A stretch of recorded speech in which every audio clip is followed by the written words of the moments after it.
All right, guys, so we've tiled our tabletop at least 24 hours ago, and it's all set up and dry. The tiles are set. What I'm doing right now is I'm going to go ahead and tape off my trim so that when I put my grout into the onto the board, it doesn't soak into that raw wood, because if it soaks in, then I've got more sanding to do later. So I want to take some painter's tape, this blue tape, and I want to, carefully if you can, unlike what I just did, put it right on the edge of that trim, and be real careful to not overlap, but get it right on the edge of that trim and make sure it adheres. And then you could even fold it down if you want to be a little bit neater about the whole process.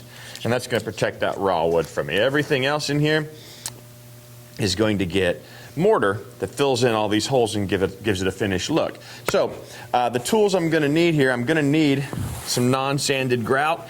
We can talk about different types of grout. The wider that the grout line is, the more likelihood you are of needing sanded grout. It's actually stronger. But in a real thin 1/16 to 1/8 inch grout line, all you need is non-sanded. It's nice and smooth. This stuff right here is white.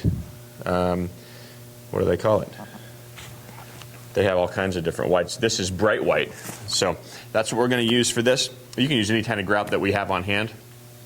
We've got our grout float, which is a kind of silicone rubberized float. And we're going to use that to put the grout into the surface of the tile. But before we do that, we want to examine real closely all of our grout lines. And we want to make sure that there's no mortar. If you come in here real close, this is the only joint I see. We've already cleaned this one, but there's a little bit of mortar that's down in this hole. And if you do it the day before, this has actually been done quite a while ago, but if you do it the day after you tile, that mortar under there will still be really soft. What you want to make sure is that no mortar is sticking up above the surface of the tile. It needs to be down by at least a 1/16 of an inch. And if it's not, get a wire or a piece of scrap wood and get in there and clean that up so that the grout has some place to actually set in and to have a grout bed in between those cracks. So I'm ready to go there. I've got my grout float, I've got my grout, I've got some clean water, and I've got a sponge. Those are the things I'm going to need for this. So I'm going to take one of these little containers, and I'm going to put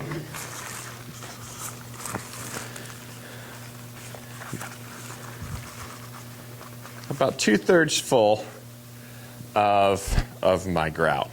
About 2/3 full in that container, and then I'm going to slowly add water to that as I stir. Now, when we did the mortar, we told you that we wanted the consistency roughly of thick peanut butter.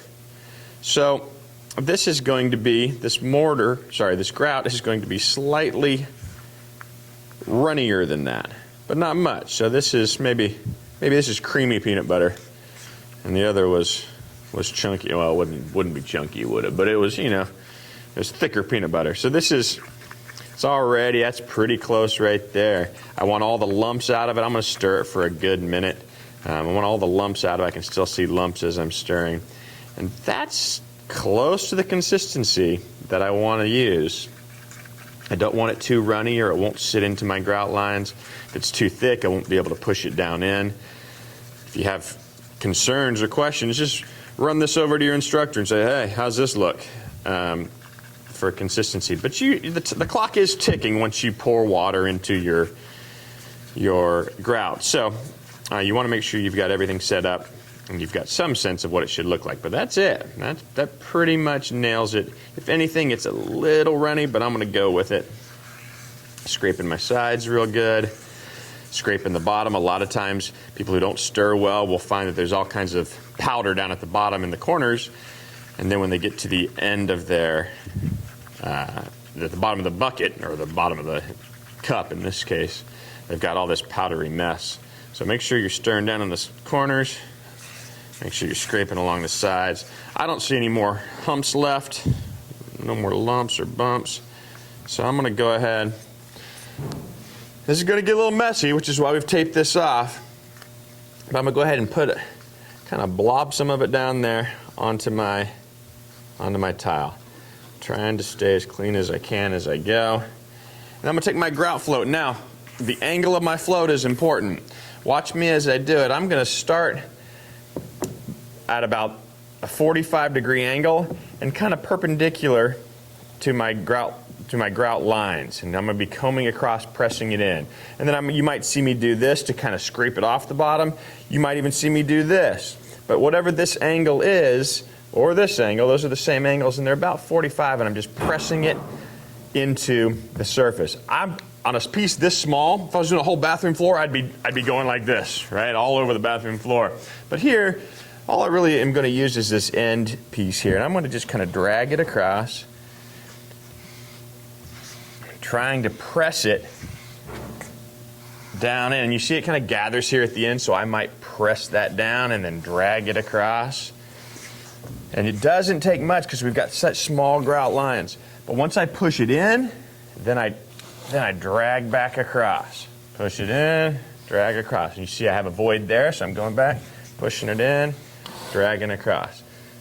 So you might want to be a little bit more systematic than I was and start in one corner and work your way across. I just kind of went for it, so now I'm going to have to be careful and make sure I go back and hit every section and I don't leave any unattended. I'm going to keep doing this, being real picky, kind of getting down here and looking for any places that I missed, using that 45-degree angle, coming back in and making sure there's no voids, and again, trying not to leave any clumps of grout on top of the workpiece. If you look in here close, so I didn't get enough in that one, so I'm going to go ahead and press down again, keep pressing it in there until it's good. Got a little bit more. I think I might have just nailed it, I'm not sure.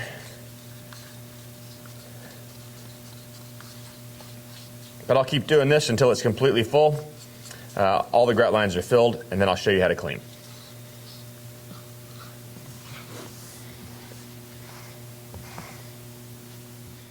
Okay guys, so I've got all of the grout spread. What I want to do now with my grout float is I want to go again at that 45-degree angle, making sure I'm not gouging down into any one of my grout lines, so I stay kind of either at a 22.5 or 45-degree angle from them, and I'm just removing any excess material. It's not much on here, but I'm just trying to scrape any extra material off the top, and you can see I'm getting some, and I want to go ahead and make sure that I'm not just putting that back on, scraping that off the top, because here in a minute I want to clean my tile with a sponge, and the more I can get off with my float, the fewer times I'm going to have to rinse my sponge. Now, what I want you to do now, you're working in partners, you can send one partner to the sink, or if you've got a bucket, or if you're outside and you've got a hose, no matter what. This stuff right here that you mixed in, that's trash. You can throw that away. You don't need to worry about cleaning that up other than throwing it away. But you want to clean your float. So it cleans really easily if you do it right away. All you got to do is just get some water on that. You could rinse it under the hose or under the sink. Make sure you clean the edge too. A lot of stuff builds up over this edge and then gets hard here. And the next poor schmuck that comes along has hardened grout there, and it leaves lines in his grout or her grout. So let's just make sure that that is just how you found it. It feels nice and smooth all along that edge and all along the bottom surface. So that's clean. In the time that it took you to clean that, it's probably 5 or 6 minutes. Your grout has had a chance to set up a little bit in those grout lines. What you're going to do is you're going to take a sponge, preferably a clean sponge, but this is the one that I have. Let's hope it doesn't leave marks in my white tile. We'll find out. Take the cleanest sponge you can get your hands on. And again, either at the sink or in a bucket. Go ahead and get it wet. Rinse it out. And then lightly, staying flat on the surface of the tile, I'm going to start to clean my tile. I really want to try not to dig down into any of the grout lines. I'm just sort of lightly rubbing across the top, cleaning up any excess grout, trying not to scrub down into the corners, but getting all the stuff off the surface. Flip the sponge over.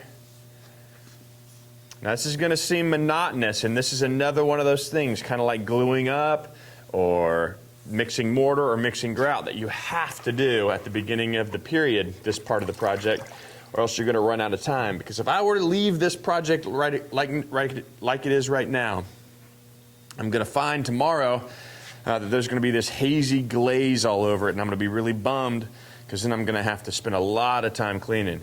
But if I just take about another 5 or 10 minutes, 4 or 5 passes at least, you'll see that that haze is starting to come off. I don't know how well that camera's picking it up. There's still some haze that's on there.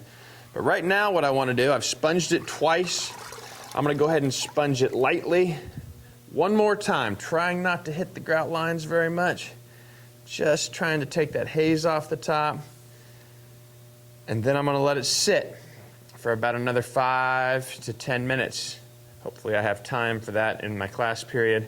But you can already see that's starting to really shine up and look good. You can see I still have haze on it in some areas. I'm going to leave it alone for now because it's so wet that it's just pulling that grout back up. So I want to let that sit for another 5 or 10 minutes. I'm going to come back. I'm going to sponge it off one more time before the end of the period, and my top will be essentially done at that point if I like the way that it looks. Okay?